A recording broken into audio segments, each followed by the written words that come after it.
Hi everybody, I'm your fave nurse B. So today I want to do this video. It's a little bit different. I want to talk about how much I made before I became a nurse, what I was doing, and like kind of give you all like the evolution of me becoming, getting into the healthcare field, and give you a little bit of inspiration and showing you like where I came from to where I'm at right now, which I still have so much more to do, so much more to happen, but I do feel like I'm proud of myself that I am where I'm at right now, because mentally, because I was in a really dark place before I became a nurse. I want to give you all a quick little lesson about self-worth, and also about just getting yourself out of your own funk and moving on with your life and making shit happen in your life. So I became an LPN back in 2015 is when I graduated from LPN school, took my NCLEX, passed, became an LPN.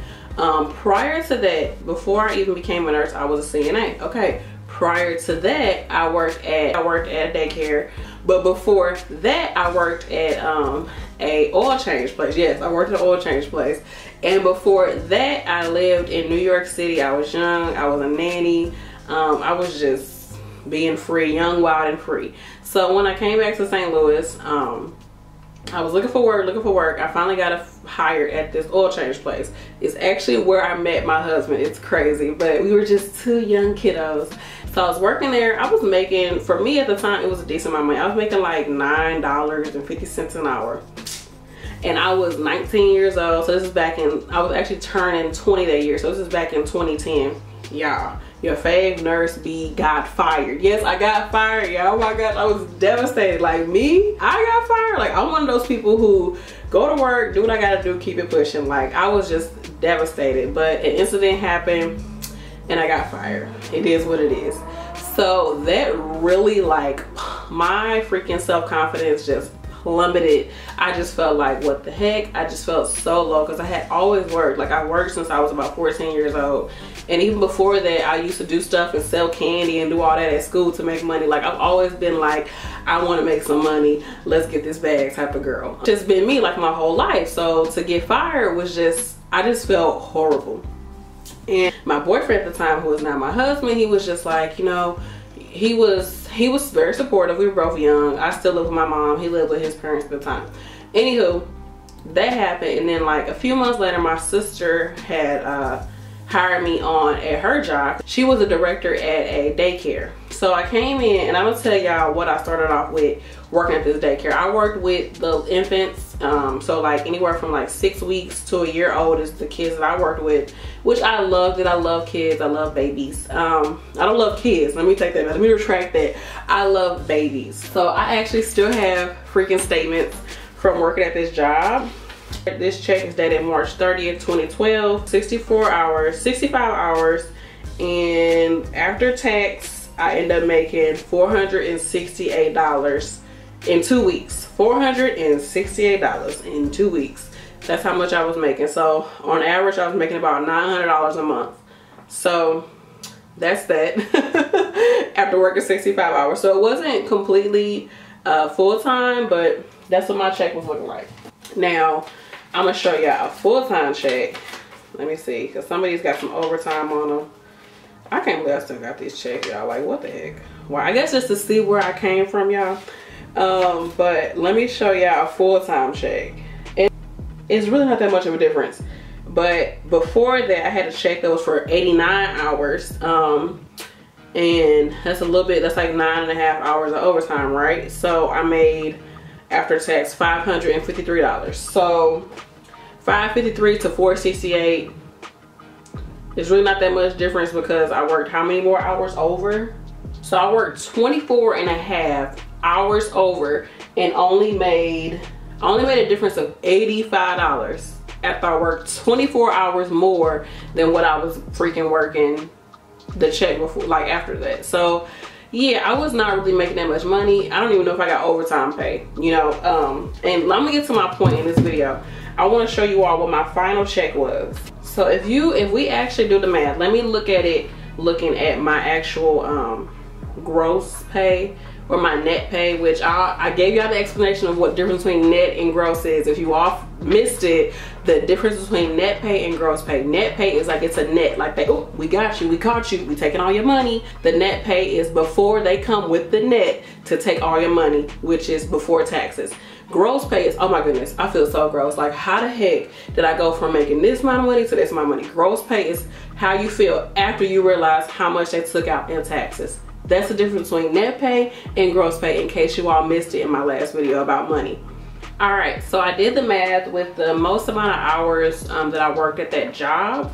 I worked 76 hours and 76.96 hours, and I made $557 during that pay period, and that put me at $7.25 per hour. I was making about 10 cents above minimum wage here in Missouri at that time. So once I left there, that just really showed me like my self-worth was like really low, because I had just lost a job. I felt like nobody's gonna hire me. Like, I made this huge mistake. I lost my job. Like, oh my goodness, I'm not in college. I don't have anything. Like, I'm living with my mama. Like, I just felt so freaking defeated. I felt so, like I said, my confidence had went down. I had went from being like one of the, like a good employee to getting fired. And it just like, I just felt like there's really no point in me moving on. This is my life. I was really depressed. And we were married at this point. And my husband was just like, look, like, you can do something different. You don't have to be making that much money, da, da, da, da. Like, it was so low. Like, after taxes, I was basically making, you know, below minimum wage after taxes. So let me just show you after tax how much I ended up making. 484.86 divided by 76.96. That put me at $6.30 freaking cents. That's how much I was making per hour. And so once I realized I was basically making minimum, like below minimum wage, and like you can see, I really wasn't getting many hours, 76 hours. Most of these checks I was working 66 hours, and I was bringing home like $800, $900 a month. I was just like, this is crazy. Like, and I didn't even have my GED. I didn't have my high school diploma. I didn't have a GED. I had all this school debt, and I was like, I can't get into school. That's when I first found out I couldn't go back to school because I owed the school money. I was just super like, I was depressed, flat out. I was depressed. I felt down on myself. I felt so low. And I'm just so grateful I was with somebody that was really supportive. I'm grateful that we didn't have kids at the time, because that would have made matters even more crazy and worse. When I was at the oil change place, I was making like $9.40 an hour to $9.40 an hour, going down to basically making like $8 to $7 an hour. And in this case, after tax, I was making $6.30 a freaking hour with no overtime. That's how much I was making. I went down that low. And then I remember when I first came to St. Louis, one of my friends, childhood friends, she was like, oh, you could try to work in my job. So we went up to where I work now, but it was a different location. So the same company, different location. It went up there, I filled out the application. I felt this little filling out this freaking application. And I ended up, she had dropped me. She had to go to work that day. So she picked me up from my mama's house. I didn't have a car, mind you. She picked me up from my mama's house, and we went over to her job. She had to work that day, so I had to take the bus back home after I did my job application. And I just felt, I mean, I was taking the bus my whole life, so I didn't feel like I was better than that. And I had this move from New York, so that's all you do is take the subway and all that. But I just felt so low. Like, here in St. Louis, take the bus, you dirty. That's it. Like, there's no ifs, ands, or buts about it. You take the bus, you broke, you need to get a car. Like, there's no glamorousness to taking public transportation here in St. Louis, unless you go into like a Cardinals game and you're taking the metro down to the Cardinals game, that type of thing. But otherwise, yeah, I had to get on the bus, go home, but didn't have a car. Mind you, I was like 19 at the time. Like I said, yeah, 19. And this had came from my high of being in college at a young age, which I will do a video about that. But my confidence level was very low. I'm gonna keep emphasizing that, because just looking back on it, like, I just felt like, I felt like a bum, flat out. I was a bum. And so I did that. I did not get the job at her job. It was for a CNA position, to start their CNA class. I didn't get it. Then my sister contacted me. I got the job with her, and I felt like, you know, I feel grateful that at least I'm freaking working. Like, I'll just deal with this until I don't deal with it no more. And I don't know what changed. I guess just talking to Chris, and just the universe conspired to help your girl out, where I was like, you know what, let me go back up here and apply for this position again. I think somebody at the job was like, okay, yeah, they doing CNA classes up at such and such, you know. So I was like, you know what, I remember applying there when I first came to St. Louis. Let me go do it again. So I applied, and I got the job. I freaking got the job. I remember talking, yeah, it was crazy when I first got the job as a CNA. My sister, she is my older sister. She's the oldest out of all of us, and she is the oldest. Like, she is like, I'm the oldest, I'm the boss. Y'all do what I tell y'all to do. Like, she's that sister. Even though she's not like that sister, but I mean, as far as like, she takes on the oldest, like she takes on that role. So me being the youngest of the family, like, I kind of be like a little timid to talk to her about stuff, because she the oldest, like, and you know, it's like either her way or the highway type of deal. But at the time, I was just growing into myself, and like, I had wrote her a letter and was like, hey, you know, I'm moving on. Every time it comes, I always stay professional. I wrote her a letter like, thank you for the opportunity. I'm putting in my 2-week notice, basically. And so I got the job, y'all. The Friday before I even started working, I don't know, I'm trying to think what happened. But basically, the car that we have, mind you, I've never owned my own car. I didn't start getting cars until I got married. But yeah, we had been married for about a year, whatever. And our car, the car my husband had back from when he was in high school, we was using that car, and it was on literally its last leg. He was able to get home, and that was it, and it stopped. And we was like, what are we gonna do? I start this new job Monday, like, what are we gonna do? And I remember his dad and his grandfather, we had drove around to different places, and we finally went to this place here in St. Louis, of course. And we was talking. We didn't have no money, y'all. Like, I told y'all how much I was making. We didn't have no money. I had just started back working. I forgot what Chris was doing for work at the time, but basically we was just broke. And his dad, with his good credit and his kind heart, he got us our car in his name. It was just such a blessing. And we've been able to pay that car off since then. We paid it every single month on time. We paid it off since then. It was such a huge blessing. And that taught me, like, I want to make sure that I'm in a position so that when my kids need something, I got it. My credit is where it needs to be. My finances is where it needs to be. I can take care of my kids. I can help my kids out. Because at the time, like I said, we was newlyweds. And we didn't have no money.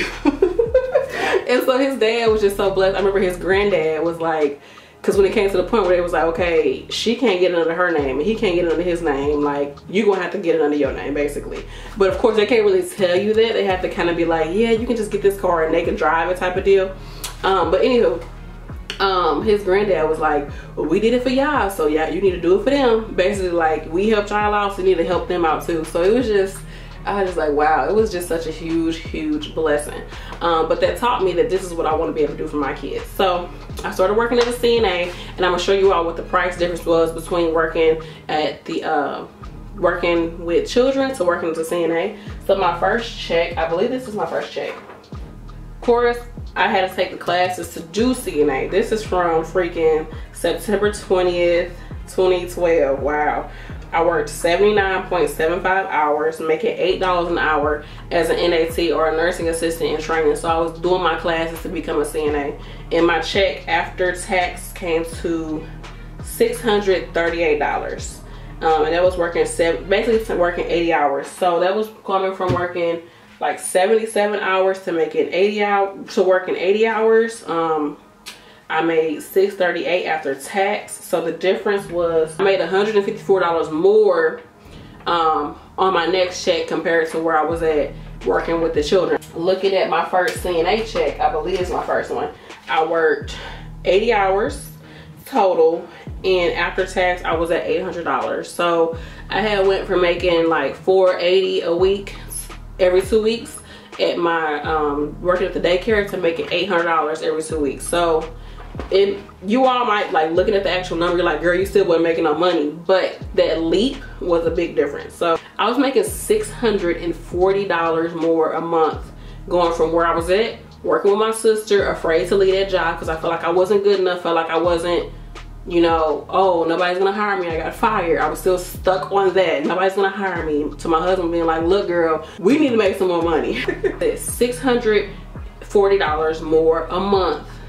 just by deciding to apply somewhere else and become a CNA. I make $640 more a month doing that. So my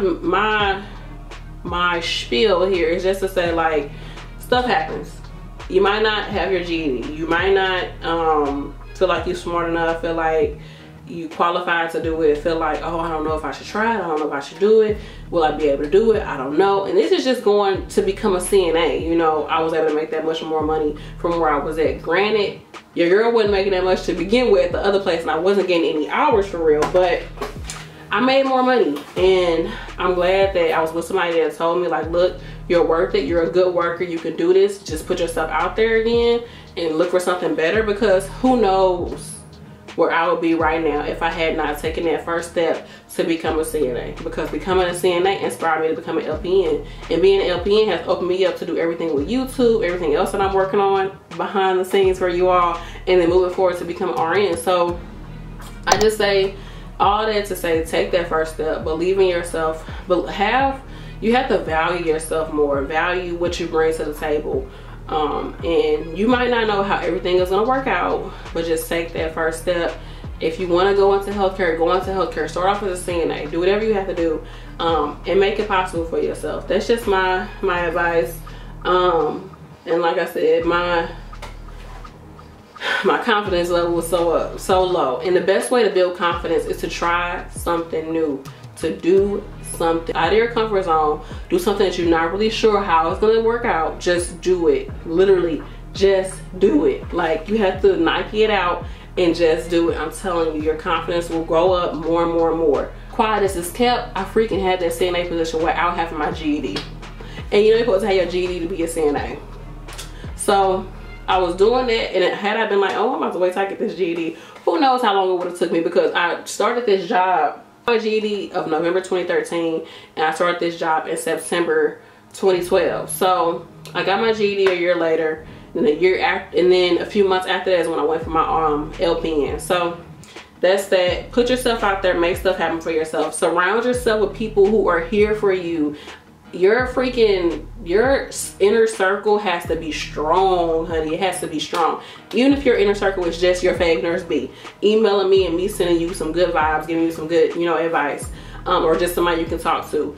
Your inner circle could just be people online, here in the Fave Nurse B Facebook group, here in the comment section, people in other online forums. That can be They can be your inner circle, but you have to really make sure that you're surrounded by people that are continuing to push you and to encourage you to go further and further, because that's really what helped me. My husband really helped me to build up my confidence, because it was really low. Yeah, I don't know how much I can emphasize how low it was losing my job, because to me, my work is very important. The work that I do, no matter what I'm doing, I put pride in what I do. So for me to get fired, I was just like, oh, I'm never gonna get a job in this town again. That's how I felt. So that is how much your fave nurse B was making before she became a nurse.